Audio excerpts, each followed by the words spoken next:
Come on. There we go. And fix this. Oh, echo. Alright. Let's see. I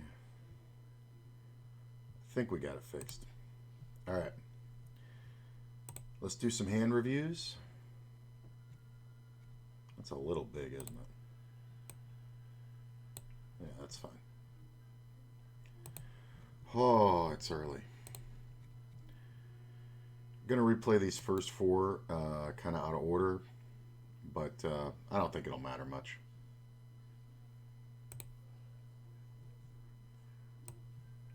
All right. This is an interesting scenario. Hang on one second. Get over there. Let me get everything set up here. So basically,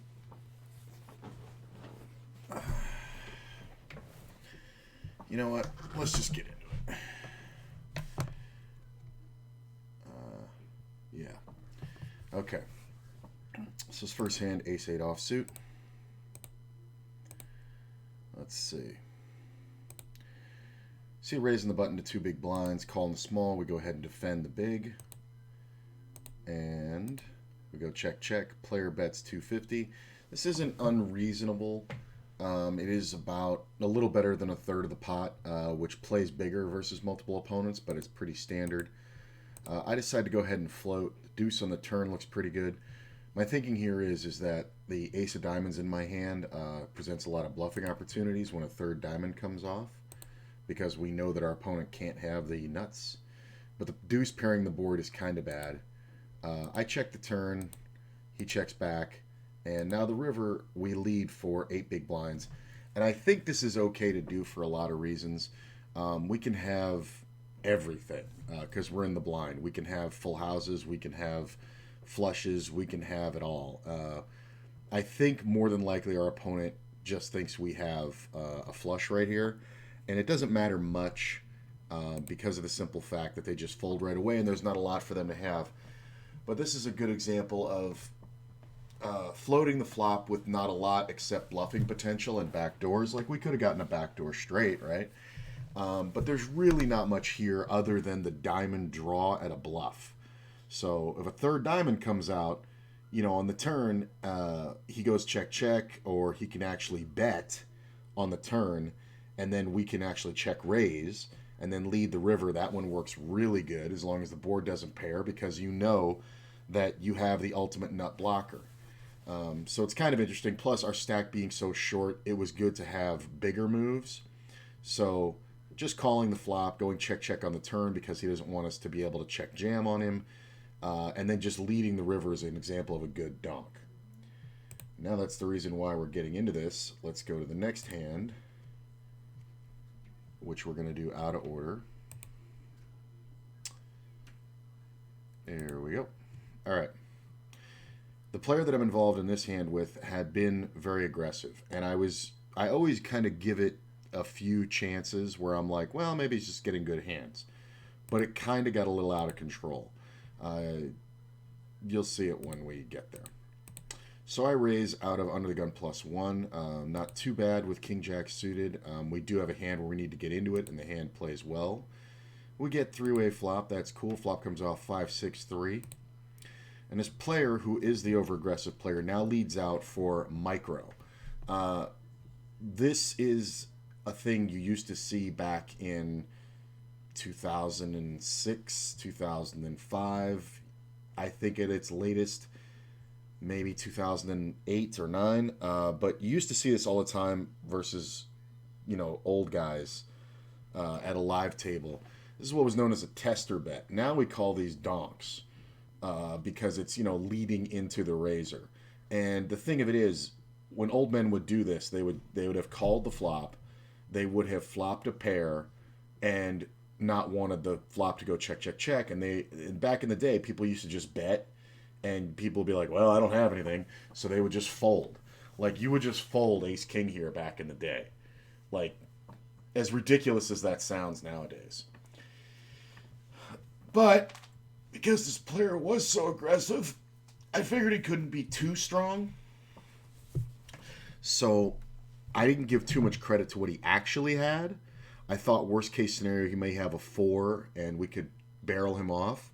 And with this player behind, it actually gets kind of interesting because now when I raise, this player is forced to fold a wide majority of the range that called pre-flop. Like he can't even call with fucking 9s here because I'm just totally representing an overpair and he doesn't know what this guy's going to do. So it's an immense amount of pressure for this guy. And my bet doesn't have to be huge, just about, you know, 3x his open or something like that, you know. And it goes back and he folds. And I played this move early against this opponent because I saw he kept leading out. And he kept making these bets and people didn't know how to respond to them. And they were always very small. Like this is a 3-way pot.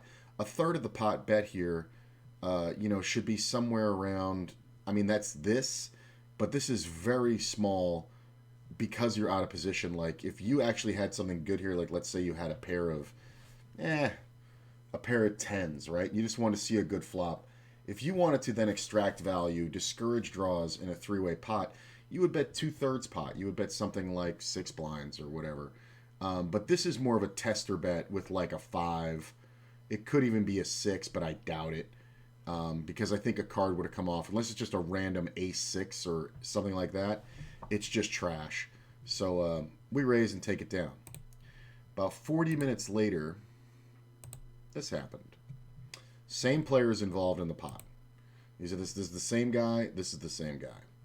I make a raise under the gun. Now my position here is much stronger, and my chips are good but not great. And our friend over here has, at this point, he lucked himself into a huge stack where he was making these leads. People didn't know what to do. He'd spike 2 pair in the turn. Then he'd check. The person would bet. He check raised, and then they jammed on him. And somebody with 1 pair was just giving him all the chips. And this happened 3 or 4 times. And in between there, he was losing a lot of chips. So this stack is through no fault of his own. So like I said, I open in first position, very strong range, ace king, get called again by this player, goes back around, get called again by this player, and for some reason the big blind folds, which is hilarious to me. Flop comes off 9-7 jack, and our friend leads again, and again, it's way too small. It's not protecting anything. You know what I'm saying? I mean, if you have a good hand here, you want to extract value and protect it, and this doesn't do that.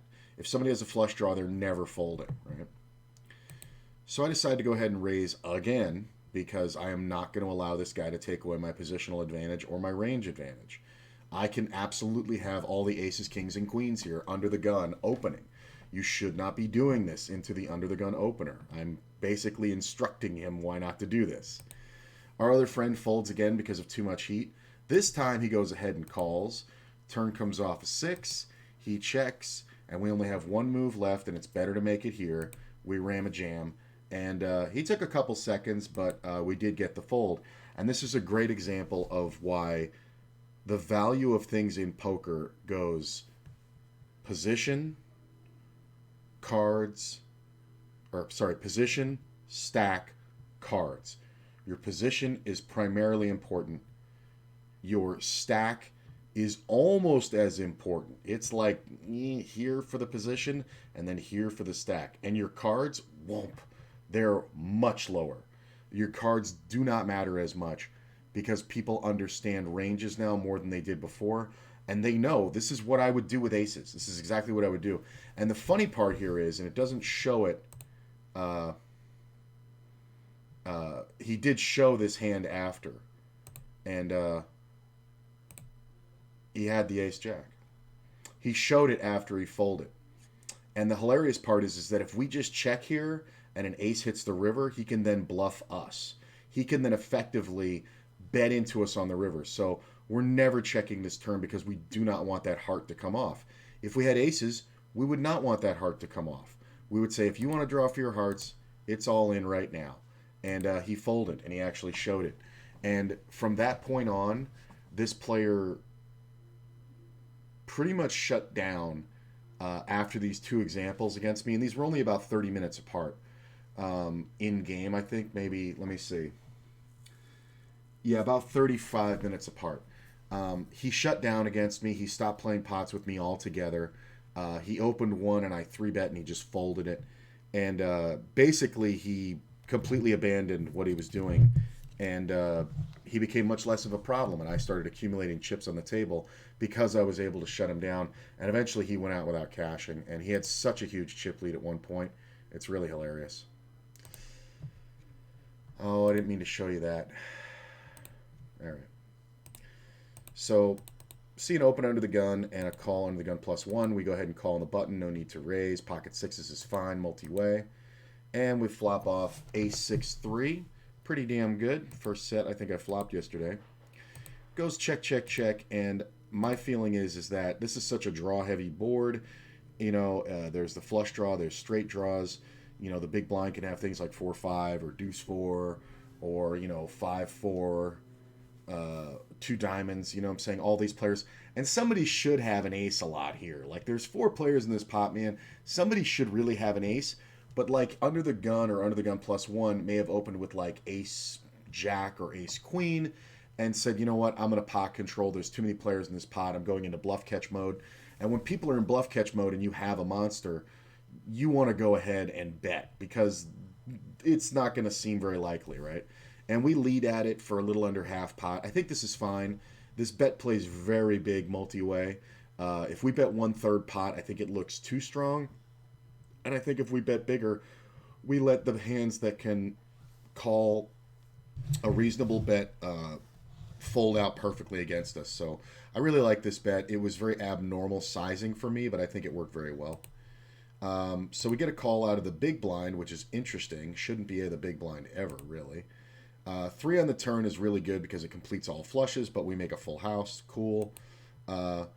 Player checks. I decide to check back now. This is basically because I'm pretty much invulnerable unless the player has an ace and the river comes an ace. But I didn't even think that that was usually the case. I think usually this is the ace, or this is diamonds over here. Should be a lot. Or the player just has nothing, and betting again will serve no purpose. And I only have 28 blinds, right? So to get it in, I probably could have bet about 7 blinds here on the turn at minimum. And if he calls it, then there's 31 in the pot and I have 21 left. It's a very easy call, but you really don't need to bet much. Like, let's say I bet 5 on the turn, right? I would never do that, and I'm going to explain why. If I bet 5 on the turn and he calls it, he's got 29 left, I have 23 left, but there's 28 in the pot. So we both have a pot-sized bet left. So the last bet is very reasonable to get it all in. That being said, our stacks are so short and my hand is so strong. You can see 99% to win. He can only beat me with pocket 3s or pocket aces right here. And aces I'm ruling out because he didn't raise it pre-flop. So he's usually dead with a flush. I decide to just go ahead and check back because I know I'm so far ahead and he needs maybe a 4th diamond will give him the second nuts. Who knows? 9 on the river. Only cards that beat us now are pocket 9s, which I don't really think is that likely. I think it would have folded on the flop. Or pocket 3s, which obviously the most likely hand that beats us because it wouldn't 3-bet pre-flop. Or pocket aces. And pocket aces isn't there because it would have 3-bet. So we're really only worried about pocket 3s, if anything, so you don't think that hard, man. Now what happened in game is this player immediately, once the river hit, bet 2/3 pot. He just clicked it, and there it was. And I took about 1.1 seconds and then just ram-a-jammed. Now, the reason why players bet quickly, and Matt Affleck talks about this a lot on pokercoaching.com, is that when you act quickly, players don't have time to consider what you're doing. So they see 9, bet. And their brain makes a snap decision and says, oh, I'm good. And they call you in an instant, right? Somebody here with, ace 10 or ace jack or something would snap call this bet in an instant thinking that they're just being bluffed and the player's doing it quickly because they're like, bluff, bluff, bluff. You know what I'm saying? it's just kind of a psychological thing that happens with players. I know that move, so I immediately banged it back because now he's got 13 in. It costs him 15 more, and he's not even considering the fact that I called pre-flop. I bet on this flop. I checked the turn, and now I'm jamming the river. I don't know what hand does that. That his actual hand, Ace Jack, beats. He did call it, and Ace Jack with no diamond. Like, here's the thing. I understand the call is easier with no diamond in your hand because I can have all the diamond draws. But if I have diamond draws, I have you beat. Like, that's the thing. And believe it or not, I'm actually playing Ace King with the King of Diamonds the exact same way here. I'm actually jamming the river because I know the exact equities. So this is just one where he got caught up in his own move of, you know, quick bets. And I think it's very interesting. All right, let me let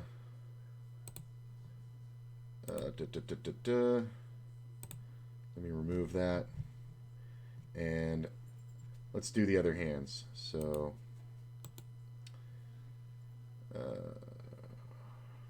bang. Okay.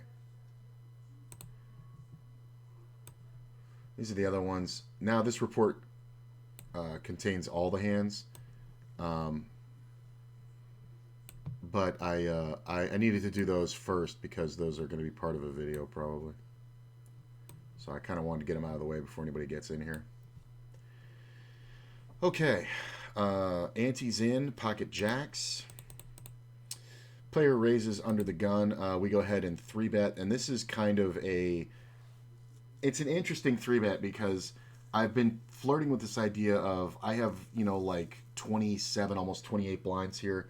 Big stack in early position raises.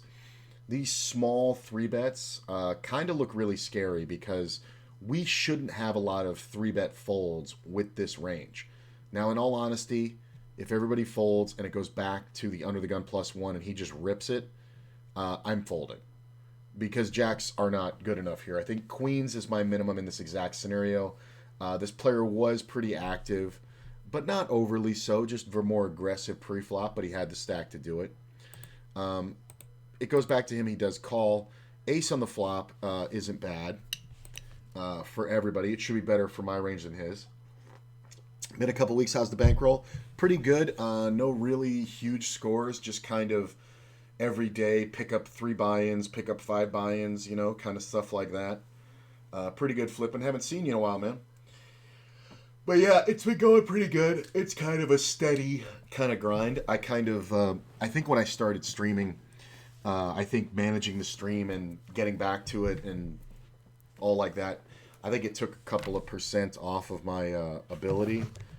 But I think I'm back at it 100% now. I think my last 5 sessions I've had deep runs, and 4 out of 5 of those I had profitable days, and the first non-profitable day was yesterday, and I lost 4 buy-ins, and I had 11 out there, so it was a pretty crazy day. Life defiantly not sitting down and playing all night anymore. Life defiantly? Oh, life happened. Oh, okay.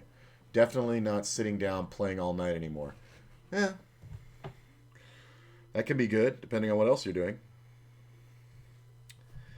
Let's see here. So the flop goes check, check. Obviously, I'm a little concerned about the ace. Not too concerned. Defiantly. Got to remember, I'm dyslexic, man. That one came out of nowhere. Player now leads for 1/3 pot. Here's the thing. If you had an ace here, there's really nothing to protect against, but players would still bet for bigger value. If I have kings, queens, even jacks sometimes here, I'm probably not going to fold for 1 bet, so you should get your value now. Like if I had ace queen here and this flop had happened, I'm pretty much going to feel like I have the best hand unless I get raised. So on the turn here, I'm going to bet 9 to 10 blinds and probably get called by kings. Um, and then on the river, I'm just going to check it, and this guy's going to bluff, and I'm going to snap him off. But in this exact scenario, the player bets far too few chips, just about a third pot.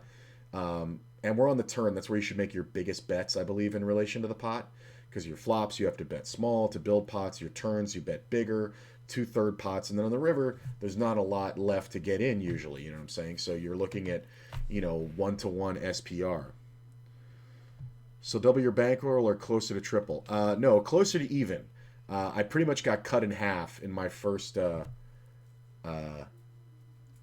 what was that? I'd say it was probably the first 30 days, just managing the stream and managing waking up and playing every day and stuff like that. But like I said, no big scores. I ran a little bad, but not enough to really have the kind of downswing that I did. Um, but I think I kind of snapped out of it about 10, 11 days ago and just started, doing my grind thing and all like that. And for me, tournament poker is plays a lot like cash games until the big scores. Like cash games for most people, you just kind of grind and grind and grind. You make 2 or 3 buy-ins a day, playing live, let's say, over the course of 8 hours, and you just go home. You're punching a clock, doing whatever. Um, in tournaments, it's a lot like that for me because I don't put much out there because I keep my average buy-in low, and because of the manner in which I play, I give myself more opportunities to win. So, but I'll also crawl into the cash because my bankroll's low. I will give up some edge closer to the bubble because if you're, let's say you're 90% to cash, but not much more is guaranteed than that. Like you don't really have a position to put yourself in a position to win, but 90% of the time or 80% of the time you're going to cash the tournament, should probably make sure you cash the tournament first, then take your chances. I'm not saying blind out. I'm just saying don't press the edges as much as if I had a big stack, you know what I mean? Or even just a reasonable stack of like 35 blinds. But so I cash at a higher frequency when I'm playing on low bankroll. So it means like every day for me, I make 2 or 3 buy-ins, somewhere in there most days, and it just kind of do. And then, you get the scores of the final tables and first places, and you just, and then you just kind of take off. And to me, that's been the most effective way to build bankroll with MTT Poker. Not an easy thing to do. It's usually dependent on one score. Um, but I think this method also works when you're broke. So yeah, just about even right now. Little ahead. So when this player bets, I do think it's reasonable to just call. I don't see any point in raising because he's not going to fold an ace, right? And I'm just not convinced he has anything that beats me. The river comes off and he checks, and this is that spot that we saw on the Jonathan Little quiz yesterday. There's really no reason to bet this river. Like, I hate missing thin value, but I just don't see this is one of those, I don't even agree with this statement. Nothing can call me here unless they beat me. No, there's hands that can call me here that don't beat me, but they're very rare. Pocket tens is one of them. A 9 is another, but I don't know how a 9 gets here. I just feel like a lot of times in this scenario, and I think I said it on in game, I think I'm going to be up against queens or kings, and we're both going to be kind of screwed. And in that situation, I lose. But when he doesn't bet the river, there is a chance that he has pocket tens or pocket eights. But there's no chance I get paid, right, if I bet it. So I just checked this back. And interestingly enough, my opponent, who original read was he was playing too many hands, had queen 9 suited. So I kind of understand his play. But I just look super strong when I 3-bet small and then check the flop here. And then he bets and I just call. Like, there's no way he can double barrel from his perspective. I think he should have. I probably would have folded on the river to a reasonable bet, 2/3 pot. Let's go on to this one. I make an open standard in the hijack, get called by the big blind. Flop comes off 647, 2 clubs, nothing really good there. We go check just because I really don't have a lot here ever. Pocket 4, and I should have an ace a lot, so that's usually good, but I don't, so I'll take a free card. Player bets super small. This isn't even like reasonable. Like, I get it for a third of the pot, but at the same time, uh, this bet is way too small, and we're on the turn again. Your bet should be made bigger on the turn. If he had a 7, a 6, something that he liked, I think you're just betting 4.5 blinds here, getting your value, protecting your hand against draws. You know, if you have a 7 here, you're not going to bet this small. You know what I'm saying? It's just silly. So I decided to go ahead and float the turn and 7 on the river, right? And now what does it look like I have? It looks like I have an ace. So this board is now double paired, and it looks like I have an ace. So he gives up on the bluff. I, of course, make the bluff. This is basically like a value play also. I can also have pocket sixes here. You know what I'm saying? I can have ace 7. I can have all those hands. I can have jacks. I can have tens. I can have all this kind of crazy shit that actually beats an ace high. So even if he's got an ace, he's calling 6 big blinds to win half of a 10 big blind pot, let's say. You know, so he's spending 6 to get back 5. It's just easier for him just to give it up and say, I don't have much invested. And you see my stack was short, but I leveraged it well by checking the flop, floating the turn, and then betting the river. So, and this pot was important. This kind of took me a good long ways yesterday. Let's see here. Pocket queens. Why are we reviewing a big hand?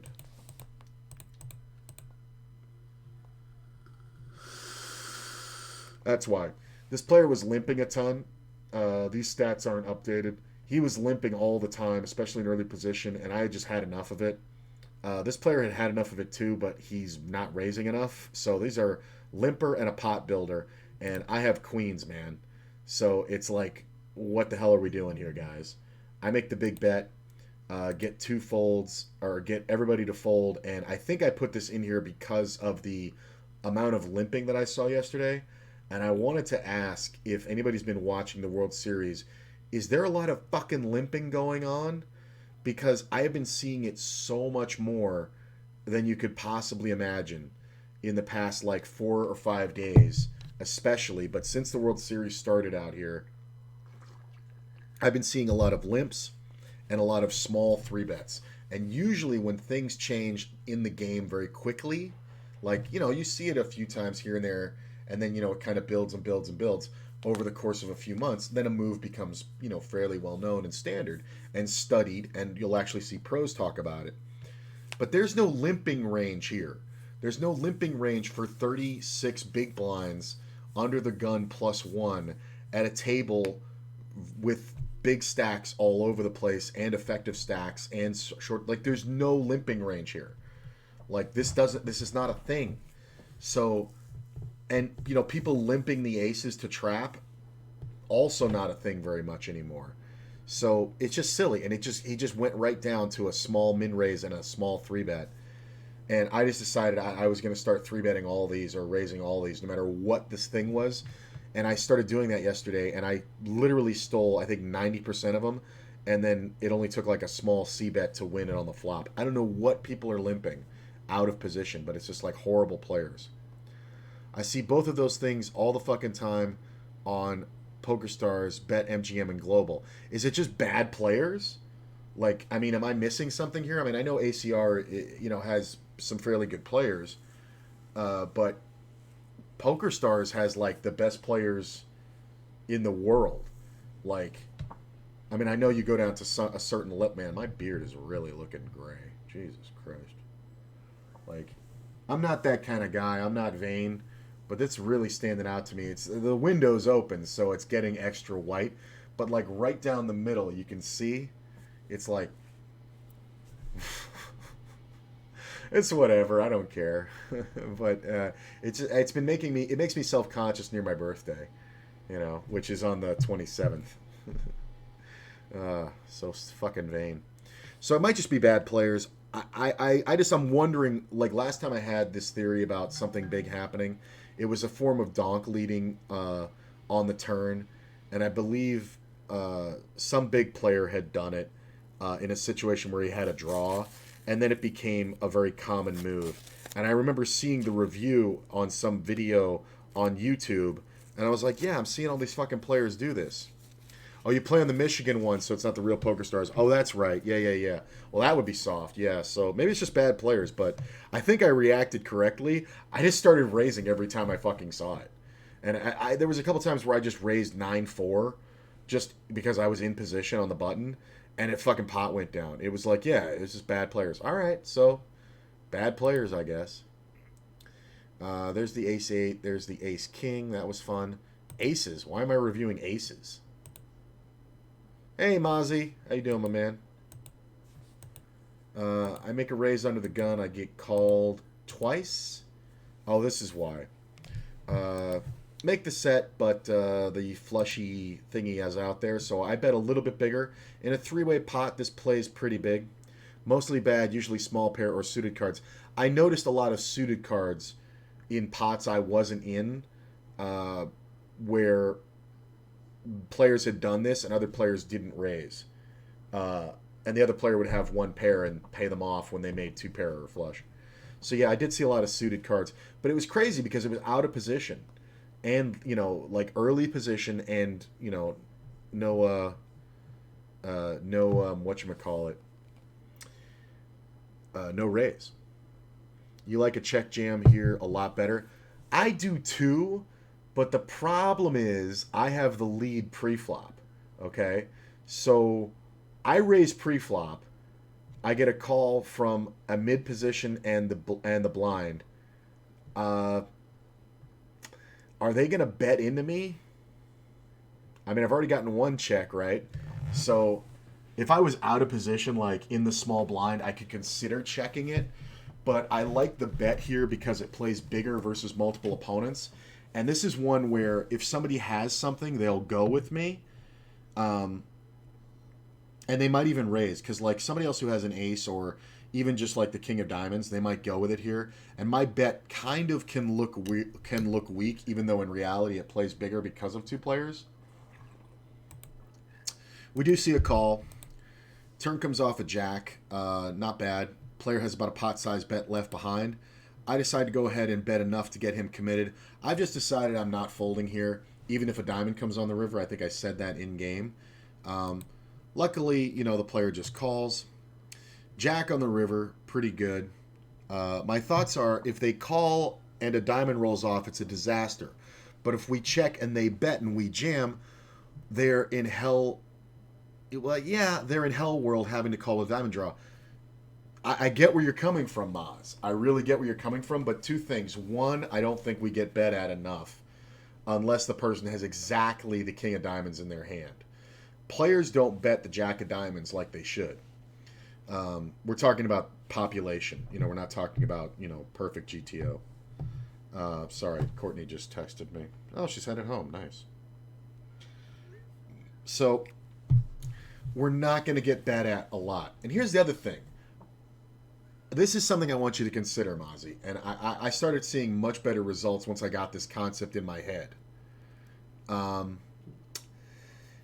Sometimes you're going to get beat. But it's more rare that... Here's the thing.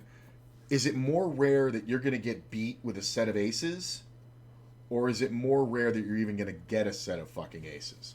Like, you're not going to get this position a lot, so you can't really play it scared. You have to just play it properly to protect your hand, make the other player make a mistake, and get as much money as you can, okay? So let's go back to it. So I don't think anybody's going to bet the flop, so I bet, right? This player calls. Let's say he has exactly the king of diamonds, okay? Cool. If a diamond comes off on the turn, am I going to bet again? No. I'm going to check. What's he going to bet? There's 18 blinds in the pot.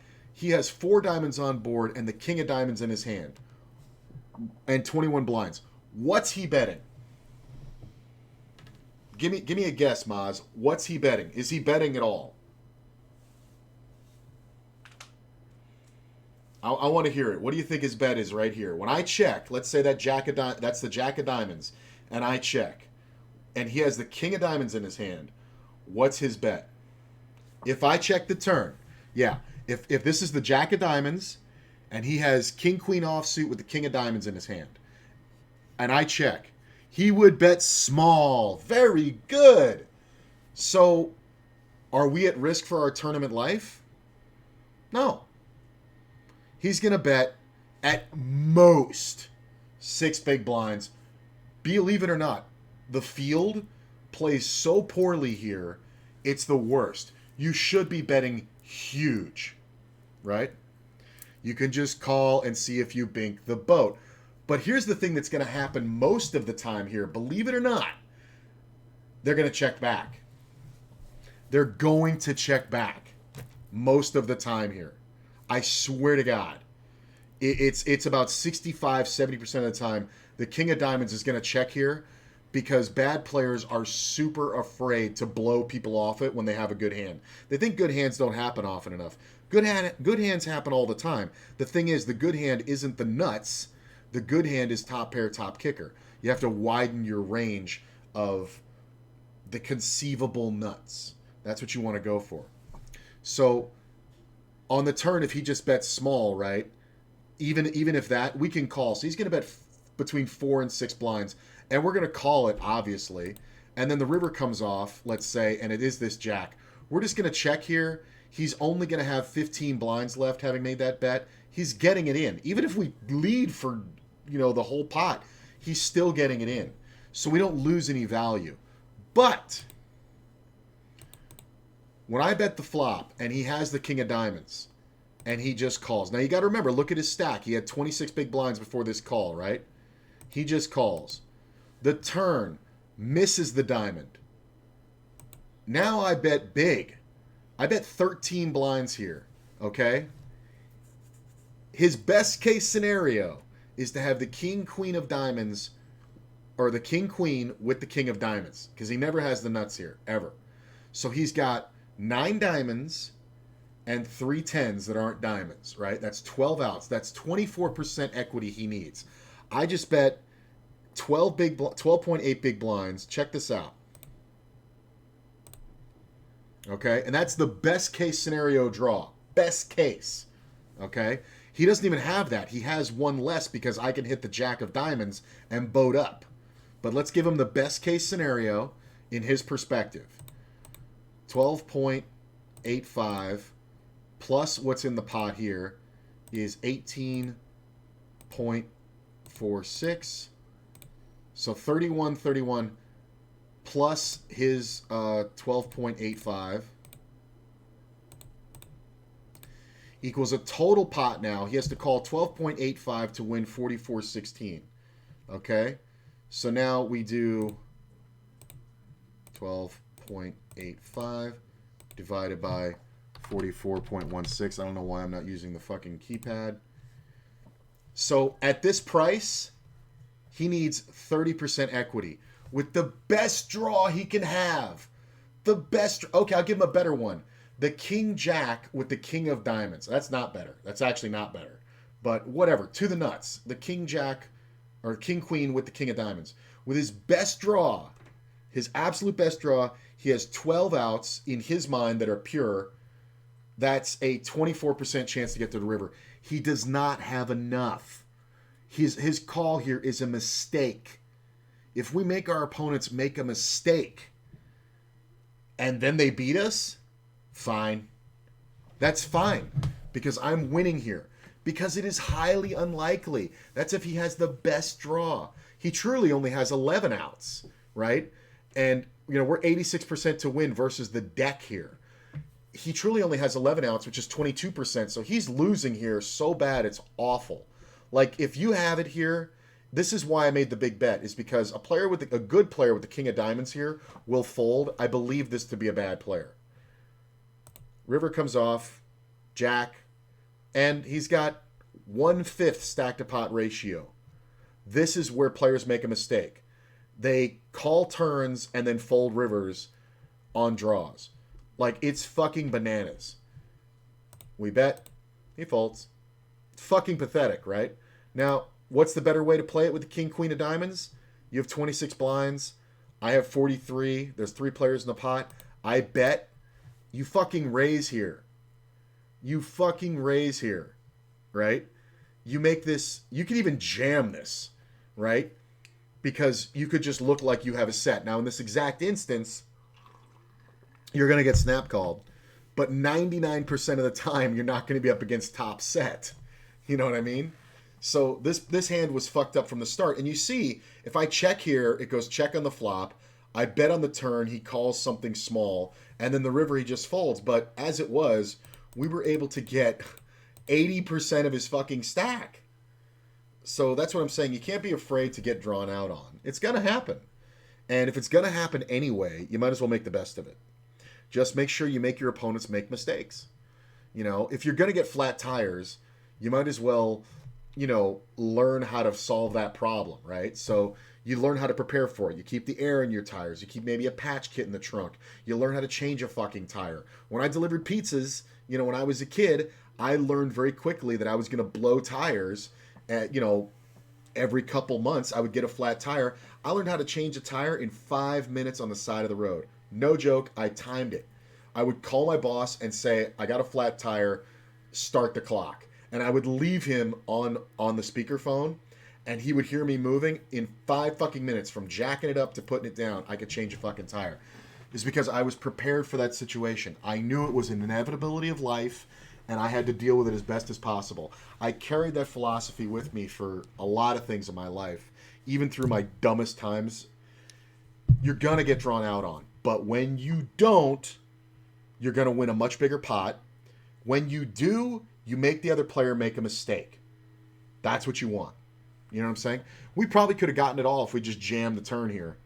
But that's not good, because if this comes the king of diamonds on the river, or if this comes any diamond on the river, I can actually save 8 big blinds here. And if you think I'm calling with a set of aces on a board of ace, deuce, 3, jack, 9, and the 9's a diamond, if you think I'm actually automatically calling on the river here, you're 100% wrong if there's 4 diamonds here. 100% wrong. I have folded this many times. And it's just one of those things. You can't be. You don't blow people off of hands where you have them crushed. Like, why would you do that? Just make them make mistakes. That's what we want. And my first bet also goats him raising and getting all the money in with top set versus a draw. So I really like it. I think it was pretty well played. Let's do some hand quizzes, man. I'm not quite awake. Courtney will be home in a little bit. But there's a couple new hand quizzes here.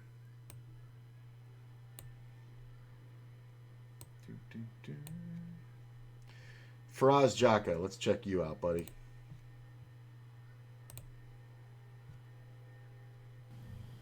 Ooh. We have 10-9 suited under the gun, 32 big blinds in a 1K buy-in tournament. Do you want to limp in for 100, raise it to 230, or fold? Okay, Faraz has these $1,000 buy-in tournaments. I like he plays these $1,000 5,100 blinds, right? And everybody's got like 30 blinds. It means you start this tournament with 3K. It's a $1,000 buy-in, and it's like a hyper. So these things play differently than normal tournaments. As it is, I think versus the field, I think it's still a raise. This is one I can get very wrong for this stake, but I'm going to go ahead and just go with what I know. Pretty standard, just raise spot. Not really limping here. Hand's too good to fold. 9-10 suited, plays great post flop. Probably going to push out a bunch of the offsuit 10s that dominate you by raising. Get called by the big blind, so checks to us, and we can check here, bet 180, bet 300, or bet 490. It's interesting because we should be ahead a lot here. Big blind shouldn't have a lot of aces. We're under the gun. We should have a lot of aces. That being said, this is a scenario where we have the conceivable nuts, but we're very vulnerable. Still, I got to go with what I know and what I would do, which is I would bet 1/3 pot. But I bet you there's a great argument here for checking because of the heart being on board, and it's so unlikely this player has an ace that our 10 is just rocking. But the problem is any card between, Jack, Queen, and King that comes off completely changes the dynamic of the hand. So while I think we're ahead 90% of the time here, I do think we can get calls from gut shots and things like that, which, yes, we're going to get beat by, when any paint card comes off, but also we get value now. This is very similar to the aces. It's just a smaller value hand that's equally as strong. So I'm going to bet 1/3 pot. I think it's fine. Anything other than checking is fine here. There's a lot of different arguments for what the optimal c-bet size is in a lot of these spots. And even though one answer might be more optimal than the other, just simplifying it is more important. The EV difference between them isn't huge. But long story short, I'm fine with both betting small 180 here and also 300. I think 490 is a bit large, it's a bit unnecessary. It's going to be hard to kind of know the exact strategy you're supposed to do that with unless you're studying that specifically, and I think the EV gain is very minimal there. So yeah, I would either go 180 or 300. Both are fine. It looks like we did 180 here. We could just see that our entire range decides if we wanted to, and that's totally fine winning strategy. We get called and we turn the 4 of hearts. Do we want to check it back, bet 390 or bet 780? Interesting. So we've turned a shit ton of equity. Our biggest bet should be the turn. I still think we're monstrously ahead at this point. I think the King Queen, the King Jack. I know, not King Queen. King Queen might have 3-bet. No, not really. Not against opening first position. So King Queen, King Jack, Queen Jack, all those hands. Queen Jack absolutely calls us double gutter, but we have one of the 9s to fade their outs. Plus we have the hearts now. It's very disguised. I think this is one where we can still bet, and I think we want to bet kind of reasonably. Betting 780 here. It's we kind of lose the hand. Here's the thing. You want to protect your hand, right? And you want to charge draws. Now, the draw that we're up against is a shitty draw. We're up against a guy who has, at best, 6 outs to a hand that he likes. Now, in truth, if the guy has King Queen and a King or a Queen comes off, he's now winning. But we are going to bet all rivers when that happens. So unless he spikes a gut shot on us, we're going to bet all paint rivers, and he's not going to know if a king is good. So he actually has more outs than he thinks, and he's gonna fold to us unless he absolutely spikes the pure nuts here. I really think he is. And the pure nuts here is an offsuit straight card. So a 9, a jack, a king, or queen, any of those. So, since he has so few outs, and since he is drawing so slim, it makes a great argument for betting small. Now, not small. We want to bet, near half pot.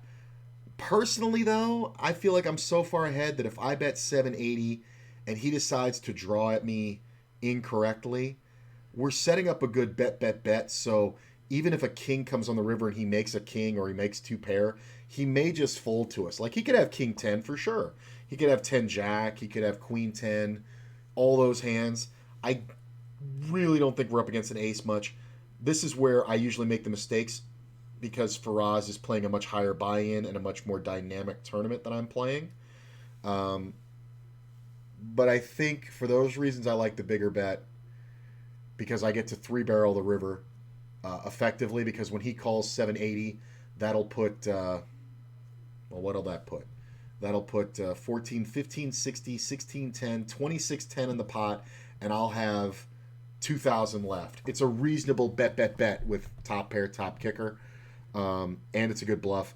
If we bet 390, it puts 780, 830, 1730 in the pot, and then we have 2460, which makes the overbet look great because then we have like a pot and a half sized overbet, which is great when you're doing the bluff. But I think I want to go more simple. Then again, I'm not Faraz Jaka, and everybody playing this tournament with me doesn't know I'm Faraz fucking Jaka. So who knows? I think there's arguments on both sides. I don't believe checking is ever good. Now, granted, Checking here makes sure we get to realize our equity. That may be more important than anything. Because if we get check raised here, we kind of hate it. So if I bet 390 and this player raises, he's probably just going to jam, right? Maybe I just talked myself into checking. It's a very interesting hand. I like being aggressive so much. I'm going to split the difference and bet 390. God damn it, this is a tough one. I mean, I'm going bet usually. I'm going to go with what I would do. I'm going to bet big. I think my bet's a little smaller than this. My bet's about 600. So that way there's 2,100 in the pot and I have like 2,100 left. But this is the closest to I think I would actually do in game. So I think it's between this or checking. I'm pretty heavy mix in these spots. I'm really asking myself, can I get this player to fold an ace X by betting? Or maybe a better 10, right? Like a 10 jack, queen 10, king 10. I think all those hands I just named, along with a bunch of ace X, are going to have a hard time continuing versus a large bet. I don't see any point in doing a small bet. It just doesn't accomplish anything. So I'm either checking or betting, and I'm mostly leaning towards betting. We do get to charge some hands like Jack 9, 7, 9. And like I said, bluffing off a better 10 and ace is pretty valuable. So I'm going with the larger. It's only more complicated here because I believe we're ahead most of the time here. But I believe our opponent has a lot of equity against us. But now that the heart hit, we now have more equity than our opponent. So I truly believe we actually have the best hand here a ton. And we have the equity a ton. So that's what makes this hand so complicated. 780 size here most of the time. I think checking is okay as I'd say second best option, but probably not betting small ever. Opponent did call and the river is a queen.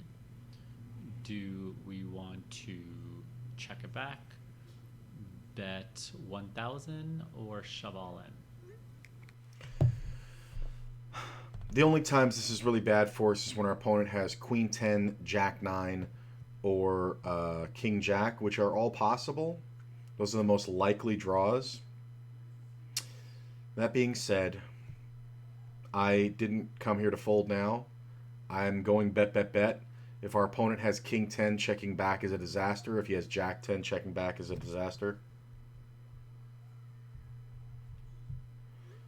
Courtney saw an accident. I thought she was in an accident. All good. Just chill a minute.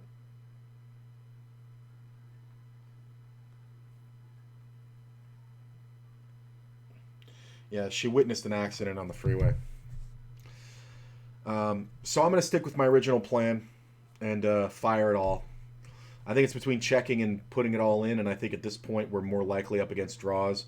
This is the worst card for us to come out on us, but if we look at the combinations, there's really only queen 10, king jack, and jack 9, and that's not a lot of combos. I just think if we check, we lose to a lot of hands here that would have folded, but maybe I'm wrong. I am shoving this spot all day. I feel like it'd almost be a mistake not to. We just have such a good, we block some of the key hands that he's going to be able to call down with. Stuff like 8-10, stuff like ace-10, pocket 10s, 9 jack we even block. It's possible our opponent could have even had some sort of queen X of heart type hand that now got a pair of queens. So just a lot of incentive to shove here. Betting small doesn't do anything. I definitely wouldn't do that. Once in a blue moon, if I feel weird about a spot, maybe I'll check back, but I'd say pretty rare. I'm going with this very high majority of the time. And we get looked up. So we got looked up. I think this is one of those you can. I think the thing when you're doing these quizzes, you have to realize is that the percentage-wise correct play is what you're looking for. This may be one where we got nutted. Like the guy had Jack 9 or looked us up with Queen 10 or something like that. So I think this is one where Faraz lost it in game, but the betting is fundamentally sound. And this is what we're supposed to do. I'm always really proud when I get the runs right of Faraz, more so than any other, because he is so dynamic and well thought out, and that's why the quizzes take longer, because to truly understand how to answer this question, I have to think about it not in terms of what I'm playing, but in terms of what's being played in front of me. Like if I won a satellite, or if somebody gifted me a tournament entry to this, I would have to know how to play this spot, and that's what the headspace I kind of put myself in, and then go from there. I think it is the correct play to jam. I think in this exact instance, Faraz got beat, but I think it's a 90% winner when we jam the river. I really do. Sometimes, believe it or not, you actually get called by a worse hand.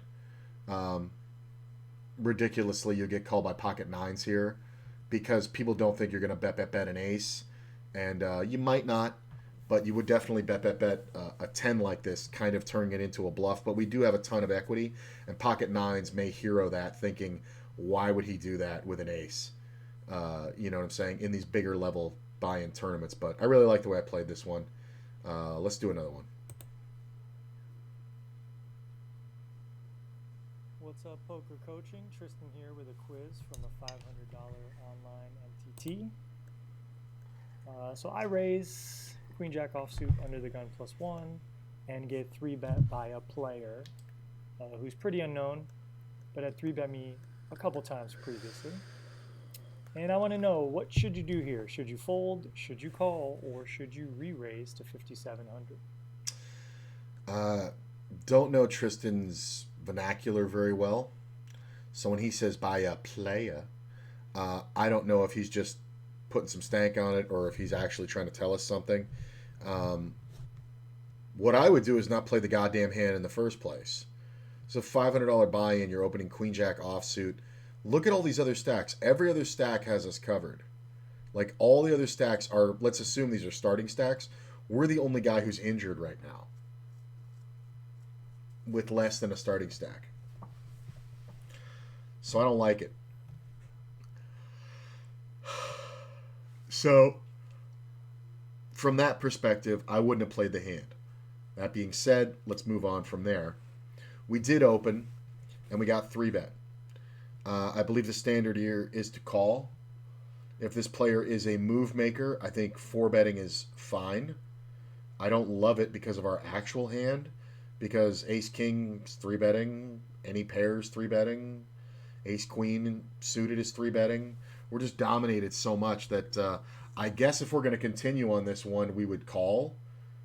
My answer is fold.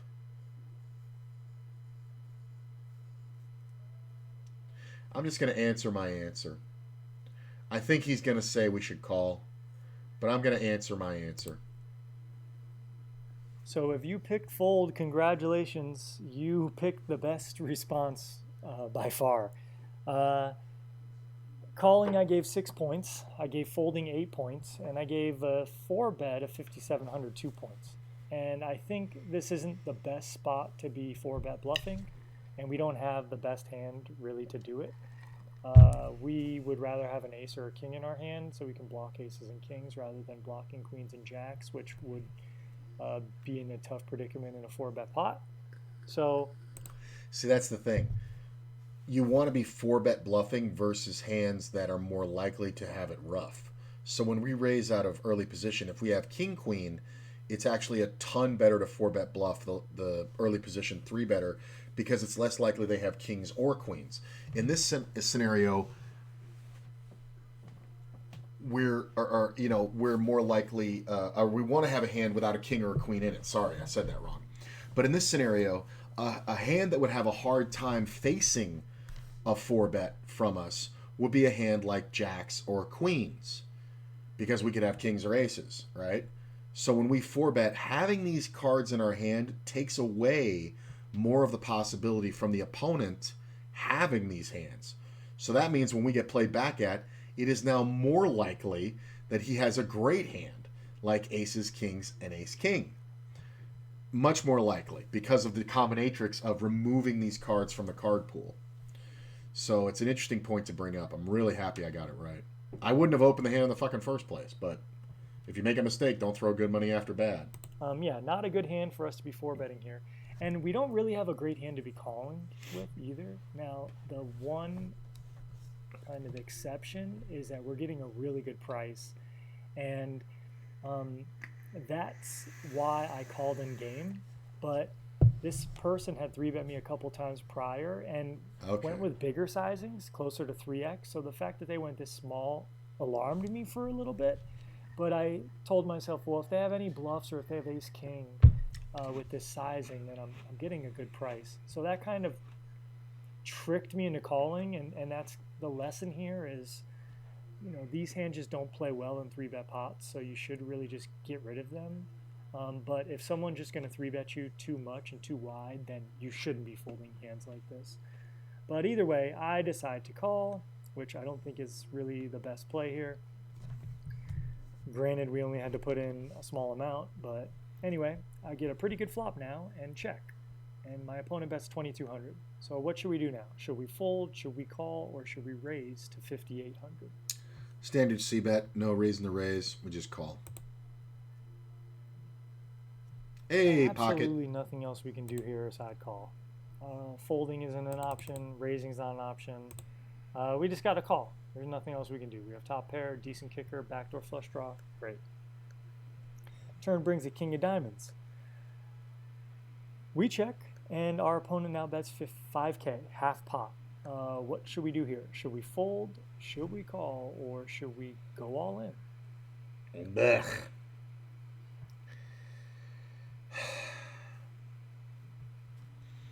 We're beat. What are we beat by? Worst case scenario is ace-king with the ace of diamonds. Or I guess the worst case scenario is aces with the ace of diamonds. No, it's ace-king. I guess it's the same. We could be beat by something that we have live outs against, like ace-king no diamond. But I don't know if that bets again, and I'm pretty sure that that hand bets bigger than half pot here. But here's the thing. If we call this, that puts 20K in the pot, and we have 13K left. So if I was going to continue with this hand, I think I would be jamming. I would have to be fairly convinced my opponent can never have the ace of diamonds, which I don't know how you would come up with that read in this betting scenario. I think, again, we're at a point where we have to fold. Because this is that point in the hand when I was saying when people will call on the turn with every intention of folding on the river if they miss, but they're calling too much. Like, let's say we can hit a jack or a queen or a diamond, right? So then we have 9 diamonds. We have 2 jacks that aren't diamonds. That's 11 cards. And we have 2 queens that aren't, or 2 queens left. So that's 13 outs. That's 26%. That means that if, the very big if, all our outs are live here, then we'd be calling 5,000 to win 20,000, which is just about right. Problem is, if our opponent has the ace of diamonds, we don't have that many outs. We could be drawing dead right now a lot here. Like, if he has the ace-king with the ace of diamonds, we can hit a queen, of which there are 2, right? And we can hit a jack that's not a diamond, of which there are 2. That's 4 outs in the whole goddamn deck. It's just trash. Like, that's 8%. This is a fold all day. So now we find ourselves in a tough spot, right? Maybe. I disagree. Calling here isn't good. I grant you folding sucks, and this is a great scare card for him to bet, but he 3-bet us pre-flop. He c-bet the flop standard. He saw the diamond and king and continued betting. At the very least, we are up against a diamond draw that beats us, the ace of diamonds. I don't like this. I mean, unless he has exactly jacks with the jack of diamonds. Yeah, this might be a retroactive one. I thought it wasn't going to be, and Tristan's had a few of these where he's retroactively made himself the hero. But on this one, he started out saying he should have folded, and I picked fold, and he gave me full marks, and he didn't fold it pre-flop. So I thought he wasn't going to do that, but this is wrong. This is just by the numbers wrong. If our opponent has jacks, that's fine, but we block jacks. Yeah, I think it's definitely a fold. Like, this is a $500 buy-in tournament. Yes, people have more moves, but they also have more fundamentally sound poker. And I kind of want to show you something here. You know what? I'm going to run the hand. This won't take that long. I'm going to bring up Equilab. What are the hands that 3-bet us? Now, he said previously this player had been 3-betting a lot and been betting to a larger size. This is a smaller 3-bet from an earlier position when we opened in an earlier position, under the gun +1. So we have to assume his range to be stronger. But let's see all the hands that he would 3-bet 60 big blinds. I know the range pretty well, so I don't have to look that up. Aces, kings, ace-king offsuit, ace-queen suited, ace-jack suited, ace-10 suited, yes. From an aggressive player, yes. The ace-5s and down suited, yes. The ace-queen offsuit, sure. Ace-jack, yes. Ace-10, no. The king-queen off, the jacks, 10s, 9s, 8s, 9s. The king-queen suited, the king-jack suited, the king-10 suited, the queen-jack suited. Let's give him a reasonable range. I think this is reasonable. We'll throw in the jack-10 suited just because aggressive players love that hand. Okay. Now here's our exact hand. The queen of diamonds, jack of clubs. Okay. What'd that say? The 3-bet was working. Yeah. Yeah, exactly. Or the 3-bet was working? Do you mean it was like working for him? Yeah, the 3-bet was working for him, but he was betting bigger. On this one, he 3-bet smaller, which, if you know simple players, they kind of telegraph the strength of their hand. Nobody's thinking, I'm going to 3-bet smaller with my trash hands to look stronger. You know what I'm saying? And then we've got a flop of 6 of diamonds, 4 of diamonds, queen of hearts. And then the turn is the king of diamonds. Okay. Smaller size. It is in a $500 tourney. Yes. Online tournament. So this is the board. What's our equity? 55%. I think he absolutely retroactively is a hero in this one because this is too close. If this is our true equity, yes.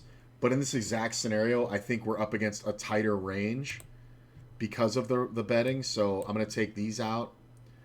I'm going to take these out. And make it tighter.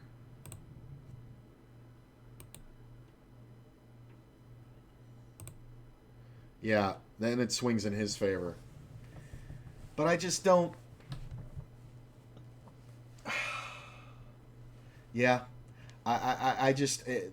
this is a fold. I mean, like, you can see it's not even good enough. We're pretty much risking our tournament life here by calling this turn bet. Because we know he's going to bet the river. And then, like, are we just calling all rivers? Are we just always saying he has jacks or tens here? Like, why? How do we come up with that? No. This is... I'm arguing with this one. Test the smaller size. It is in a $500 tourney. Test the smaller size? Now, that's the thing. This is a known player. Not well-known, but a player that Tristan's familiar with. So I go with the fold here all the time. I think this is just bad. Shouldn't even have gotten to the flop here, but now we are to the turn. Right, he's saying I shouldn't even be here, but now I'm on the fucking turn. Our opponent's been 5K. We have to call 5K to win 20K. We likely have enough equity unless our opponent just has like ace jack of diamonds or aces with a diamond. You know, if they just had like ace king of clubs, we can hit a queen, a jack, or a diamond. So That's barely. That's break even. That means we have 12 outs. We discovered that. That means we have 12 outs, you know, if he has the ace king with no diamond. That's 24%. So we have to call 5 to win 20. So that's barely enough. You know, we're getting just over 5%. No, this is a mistake. The reverse implied odds are way too high. I mean, our hand is pretty good. There's really nothing else we can do here but call. If You're we wrong. go all in, we just get all the hands we beat to fold and all the better hands like kings and aces to call us. So going all in isn't really a thing, and folding isn't really a thing. So calling, again, is the only option. And the river brings a king. Yeah, see now this is why it's retroactive. Now it's a snap call in the river. What should we do now? Should we check? Should we bet 5,000 or should we go all in? Well, now our opponent is bluffing at us, so we check and allow them to continue bluffing. All right, so I tried to trick you a little bit on this one. Just wondering if anyone's going to bite for betting 5,000 or going all in. And I gave both scores a 0. Our only option here is to check. Our opponent should be checking back quite a few hands that just want to get to showdown, like I think jacks or tens, or even a hand like ace king, although it's probably strong enough to shove the river for value. Ace king is 100% strong enough to shove the river for value.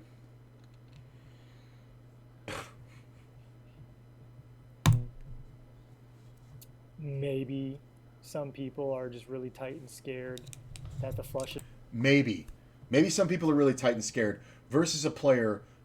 You have fabricated the idea in your mind that he's bluffing. You fabricated it. there.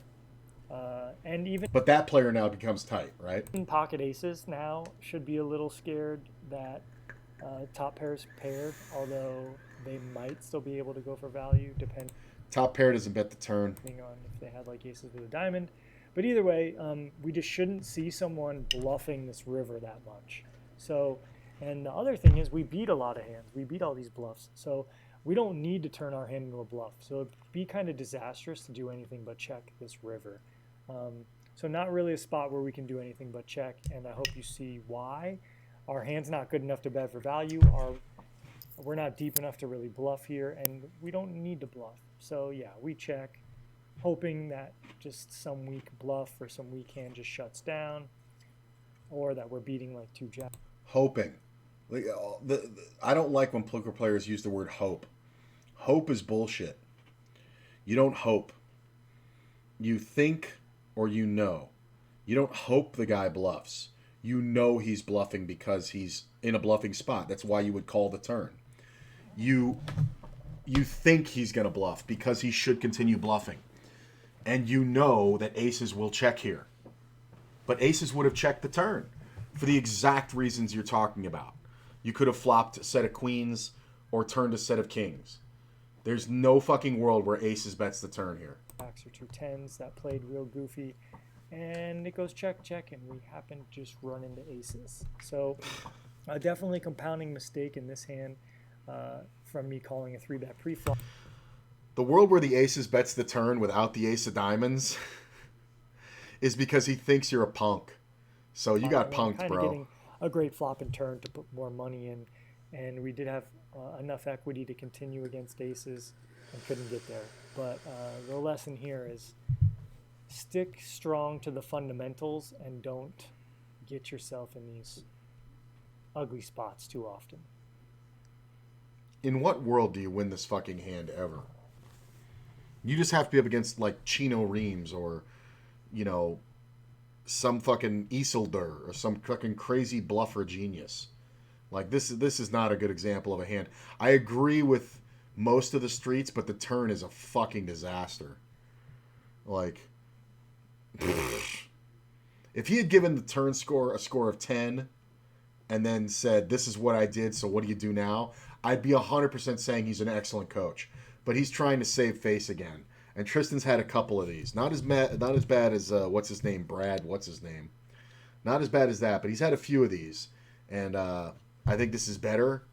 but obviously not the best coaching. So as long as we recognize that, I think we get the most out of this and what we can learn from it. Um, I'm thinking today is a play day. I'm not 100%. Um, there's some good tournaments. It's a Friday. Fridays are fun. I usually like to play Saturdays and Sundays, and I only like to play 2 days in a row and then take a day off. So I'll definitely be playing Sunday. If I decide to play today, I might probably not play tomorrow. So I'm not 100% sure. Um, all that being said, if I do play, I will update the screen title of Play Day today. I'm kind of like 75% thinking I'll play, but I don't know. It's a beautiful day out, and I know I'm going to play a ton over the weekend. Kind of just depends if my plans come through. I'm going to go ahead and host somebody for you guys, and thanks for coming out, hanging out. It was a lot of fun, and maybe I'll see you later. If not, tomorrow by noon, and then tomorrow we'll be playing all night. And yeah, so fun times. And I'll see you guys soon. Thanks for the follows and the subs.